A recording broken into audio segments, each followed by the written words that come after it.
our time when we talk statelessness. We are tackling the issue and we are trying to find a solution for everyone.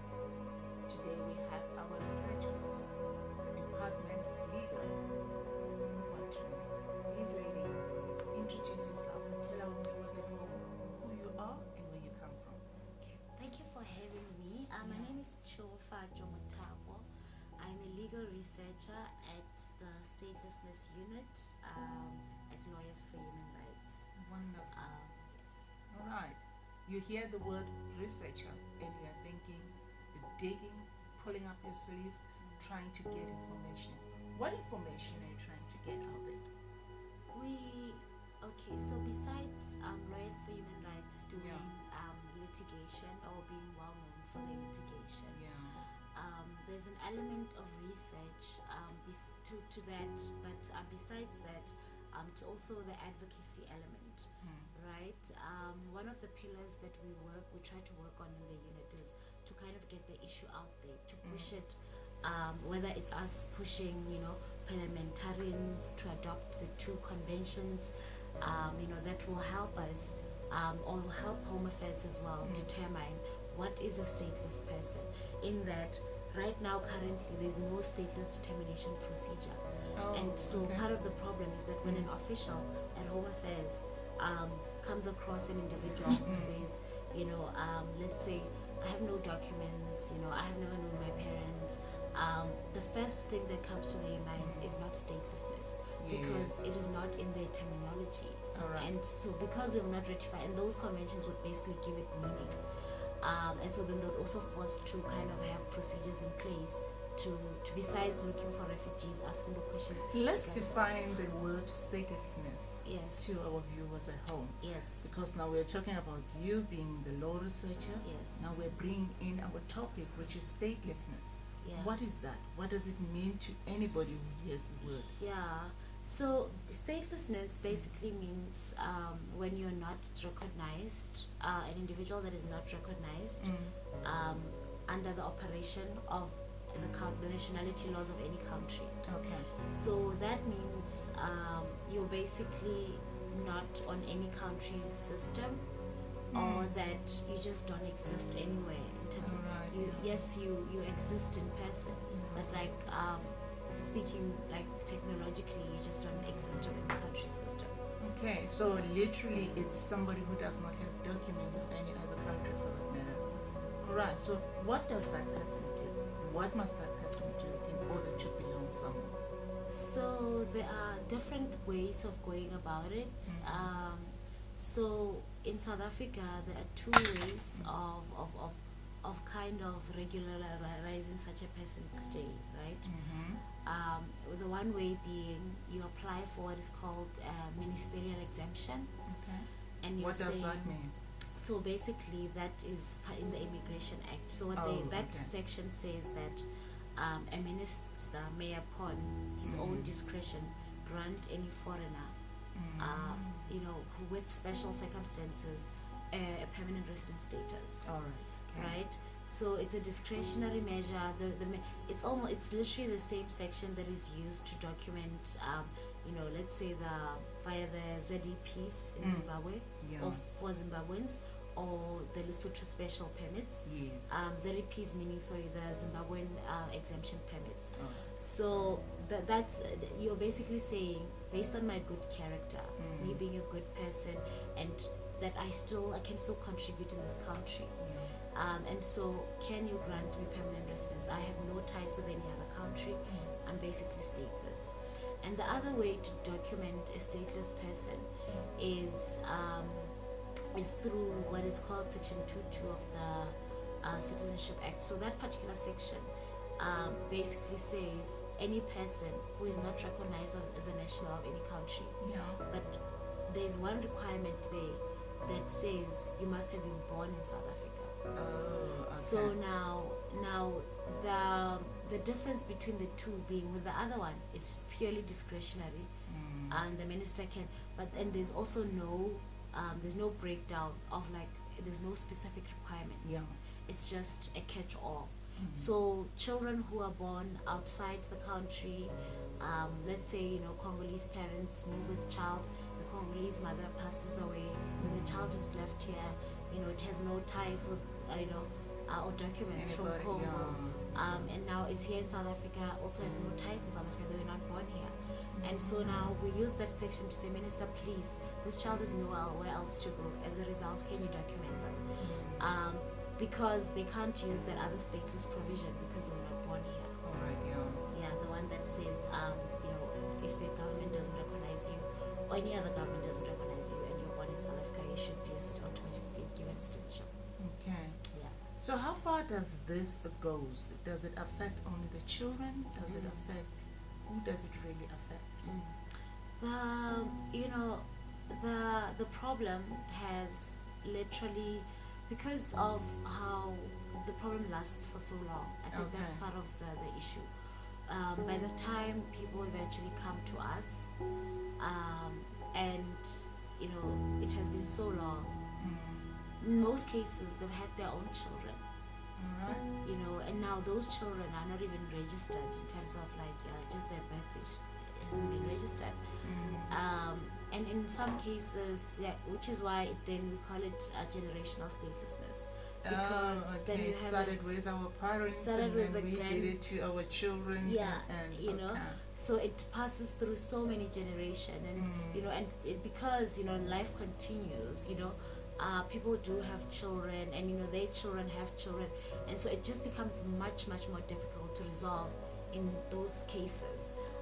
There are ways, you know, we try sometimes DNA testing, we try to trace lineage, trace who else could be around who might be South African, or just generally apply for those ministerial exemptions. But when you say we try to check or to try to find who is who, so we part of the kind of part of the work we do is when somebody approaches us with a problem and says, I don't have any documents, or they say, you know, I don't have any documents, my mother has never had any documents. So our first question then becomes, who do you know who is a relative of yours or your mother, closely related to your mother? Is there a sibling of your mother who has documents? You know, and was there any history of migration or anything, right?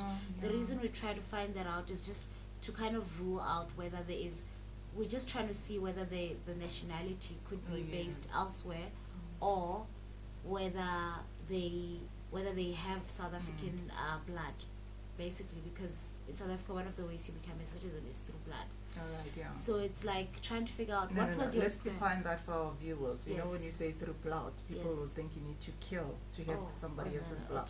No, definitely, definitely not. All right. So we have a lot of countries have different you know, ways of acquiring citizenship or granting citizenship, and so you know there is what is called Usoli meaning citizenship by soil or by territory.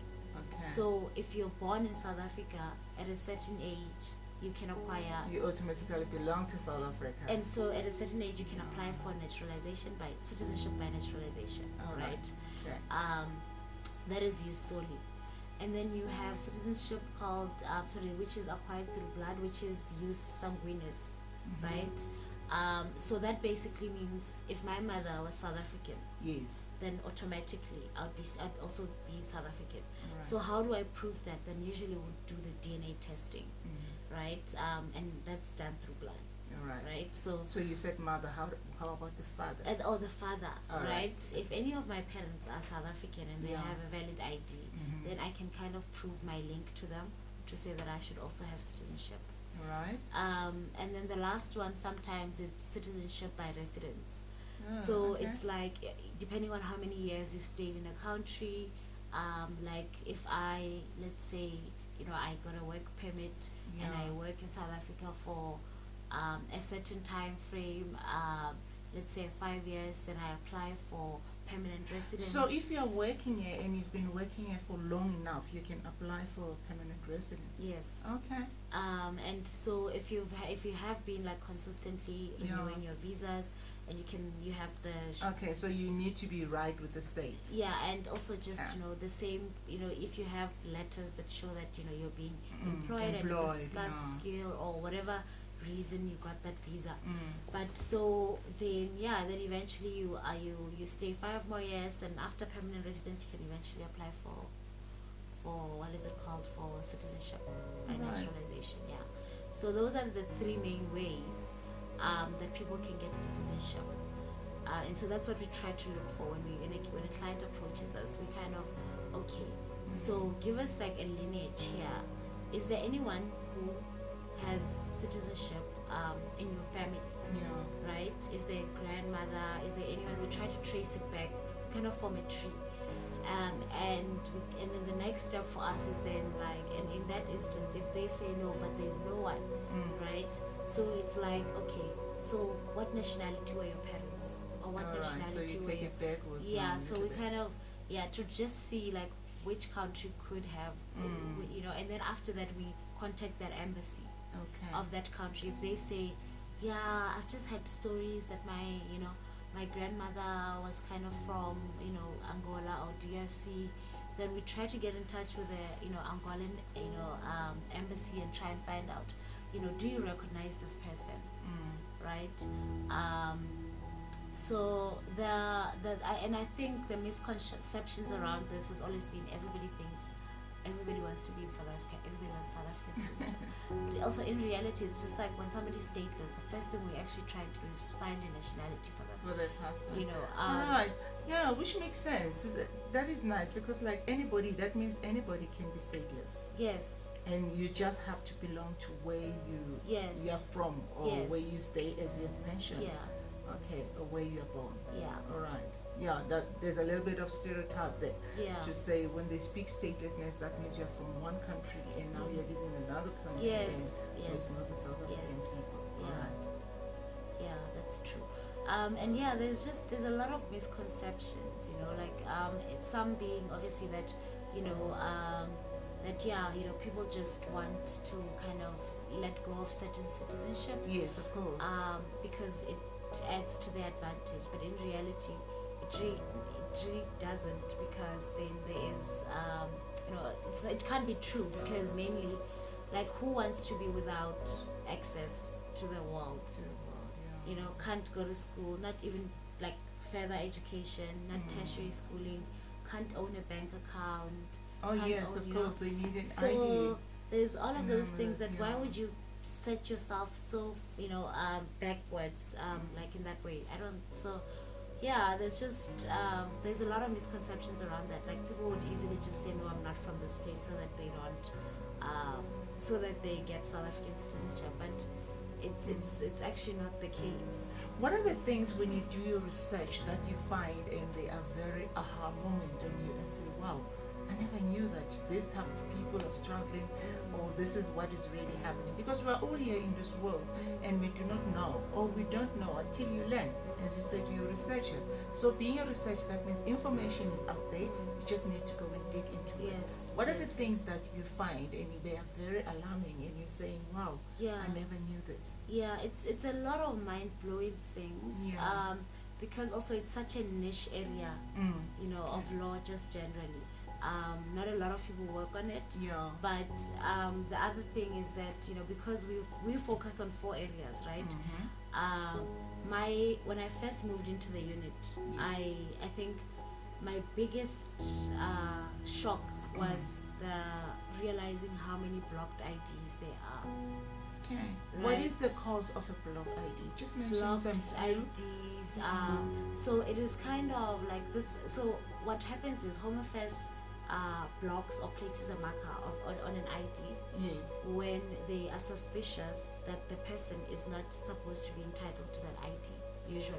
Right? Okay. So what they do is, their excuse is that they can't send a letter because people don't renew their addresses to tell people that they're blocking their ID or there's something wrong with the ID. Also, they do it without you knowing it. And so one day you go to the bank.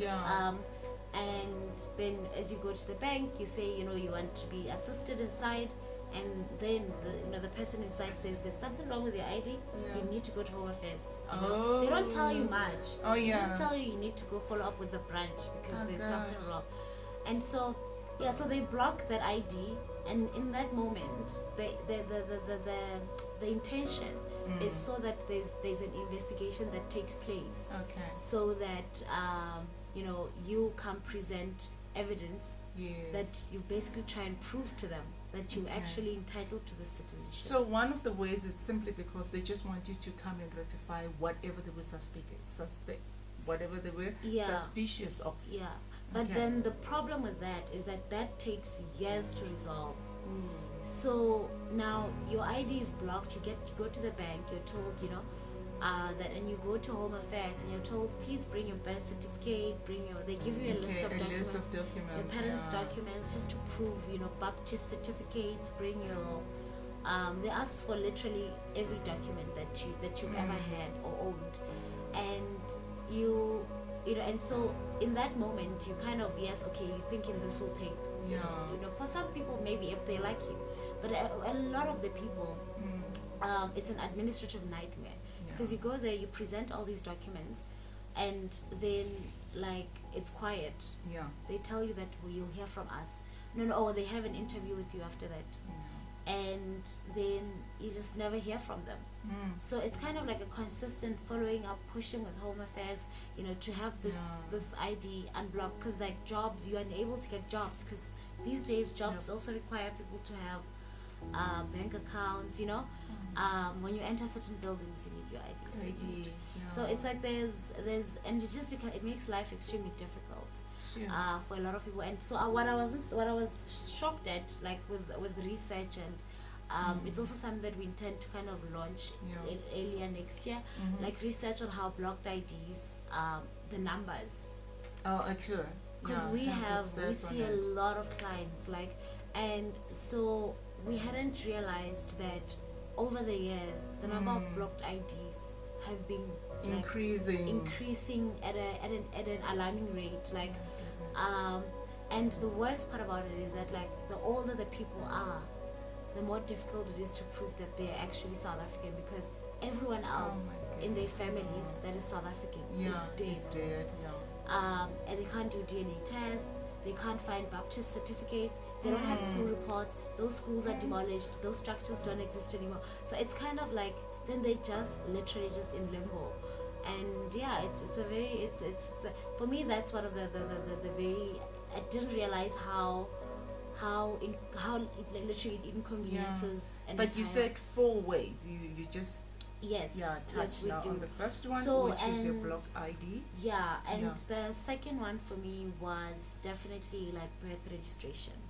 When I first joined the unit, I didn't realize how many children's births are actually unregistered. People have children without birth certificates. So it's a big problem. Is it because they have the children at home, or? And also that's also another problem, right? Part of the problem is also because in the Births and Death Registration Act, the law basically says, for some children, right? This also. So basically, the law says that if you're born at home, your birth must have been witnessed by a South African.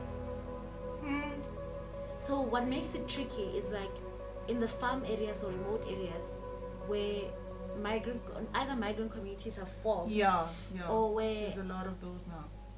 And so now where a child is born and the friend of the mom, who's also, let's say, Zimbabwean or Congolese, or also witnesses the birth, then they can't go write an affidavit and say, I witnessed this birth, and say, I am a South African and I've witnessed this. And so it's quite problematic, because then it's what are you saying basically when you put a law like that are you saying that South Africans are better equipped to give a truthful account that I did see this birth, or like Oh my goodness, that's quite interesting. yeah. So you see, so it's Yeah. like interesting stuff like that where I and so I kind of also realized that like issues like that, then like as a result, kids' births are not registered because like the people who witness my birth are basically are also non-national. So what about those ones who go to hospital to have babies? To And the so clinic? there the problem is usually like either documentation. If you're an irregular migrant, the problem then becomes that there is regulations in the birth and death registration that says you need to have a valid ID document, passport. Oh, so I, as the document. mother giving birth to this child, I also don't have documents. I also don't have documents. Oh, And so as a okay. result, and the law says, at Home Affairs when you register the birth of a child, it must always have, you must always provide the documents of the parent. Oh. And so valid documents. So if your passport has expired, if your refugee permit has expired, Home Affairs is not So going now to that register is the not birth of valid, the child. suppose. Yeah. And so they are not going to register the birth of that child. And so then you find situations where obviously then this child's birth never gets registered. Yeah. If they have children in the future, they grow up and have children, then so then that's also, I didn't realize how big, The numbers are. because Do you by any chance have a stat of that? Do you have just so a number for it? it's because from what I like, besides the because in the what is it called, Pakamisa versus Minister of Home Affairs case, where they basically, the Department of Education stipulated that like literally over 800,000 children Oh my goodness. yeah. Without birth are certificates. without birth certificates, and some are South African, right? You have situations obviously where the father refuses to do anything with the child, they don't want to register the birth of that child, or you have situations where the mother has passed away, the father can't register the birth of that child Yeah. because now because like without the DNA tests, Yeah, right? Or they don't have money for DNA tests, of course. right? And so there's all these like different dynamics. And another interesting thing that we came across, we recently we were training about 120 plus social workers Yeah. at the end of last year, like actually in December, and we asked them to fill in the number of children that they know that are in the care system in children's homes, right? Now Yeah. called CYCCs. Yeah. And then those number of children who are undocumented. So they wrote down each child that they knew of that is undocumented, that they don't know what to do with the case. They tried to get the children into schools, fine, but now the children still need documents, Yeah. and so now that's where they stuck. So they wrote all those children down, and what was interesting was also that out of the 240 something children that they wrote down, 100 and I can't remember 100 and what, Yeah. but a majority of the children that were undocumented and didn't have birth certificates were South Africans. Oh my goodness. So this And is either not- because of yeah. DNA testing, either because parents themselves are undocumented, either it's all of those like dynamics, right? And that was very interesting. And the second largest number of children who were undocumented in the system were children whose parents either passed away, children who were born outside, Okay. and who have no other option What do you mean outside? outside the country, right? So you're country, born alright. outside South Africa, what? your mom moves, you're either abandoned, Yes. or your parents pass away, Yeah. and you end up in a children's home or a CYCC. And in that instance, then the problem then becomes that, we have no other option for you but except to apply for this ministerial exemption, Yeah. which is also, there's also cons to it, because you can't be sure, guaranteed that you'll get it, right? Because it's a discretion. The minister can say no, and another thing about it is like it's 1,350, the application through visa facilitation services. So there's all these like hurdles that none of these children can afford it, right? Because they're in Of care. course, they're also children. Yeah, and they're literally living on basically like they are basically being fed by the state.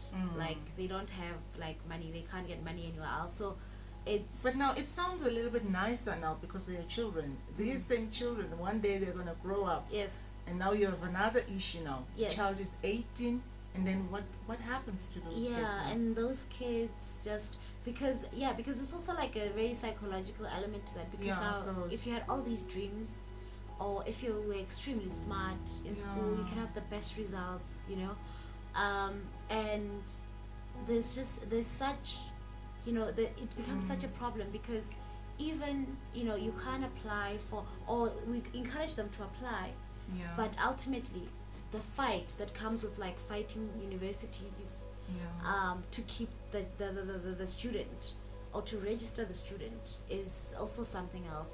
So one year you'll be able to register, the following year, they're like, the but rules have changed. and Yeah, also they're like, where's but the document? there's still no document. You guys said you're going to fix this a year ago, but we're like, we applied. The thing is, Home Affairs has not responded, and we keep pushing them. So you there's know? not even a time spent to this. Exactly. When So you it's- apply and wait and you pray. just, and like that's why we try to take all of these things to court, but ultimately it's such a lengthy process, Yeah. right? And there are really smart kids who apply for these things, and like some universities would take them, some of them are doing their third year, but it really helps, like, yes, if they have the best results and some bursary, Yeah. because they want them so badly. It's like, we're willing to Can't pay, even- we're willing to pay your fees. And that just helps their situation, because the university is also like, oh well, if this person is so bright and they got these bursaries, and Yeah. We are still talking statelessness. Now it's research upon research, and we're discovering more and more of this. What is the solution, or what can you advise somebody who's sitting at home and saying, I'm also in trouble, I don't know what to do, where to go to seek for help? Yeah. What can you say to them? No, I definitely do think people do really need to reach out, and I do think, like as I mentioned, there's so many files, there's Yeah. so many people, and Are they reaching out to who? and you have to definitely, so there are organizations that do the work, there's also community advisors that also do the work, Yeah. so it's kind of a combination, right? So you can, there's Lawyers for Human Rights, there's Scalabrini, they also do the work, they're based in Cape Town, and then there is Legal Resources Center. There's all these other organizations that kind of do, do the work, and definitely community advice offices also, because Will be the first step for they'll them. be the first step So for you them. try and find one and you get help, and then Yeah. at least you know all the step until Yeah. you receive your document. Yeah, and even neighbors, right? Family Yeah. members, they all know someone who's struggling to get a birth certificate, or they've always struggled with an ID, and so if they are able to say, point the people in the right directions if they come across these, Yeah. Tsehu, it's been a pleasure having you. Thank you I so hope all much. our listeners have heard Tsehu what they are doing. This is a thing that is happening. It's not far away from you, even at home. See, if you're a parent, see that the kids have got the right documents. Make sure they do have, right from the birth certificate. That's where it all begins. If a child has got the birth certificate, it can roll it nicely. But now if they do not have, it becomes an issue. Not only for you, but for the child, because they will one day grow up and they will need an ID.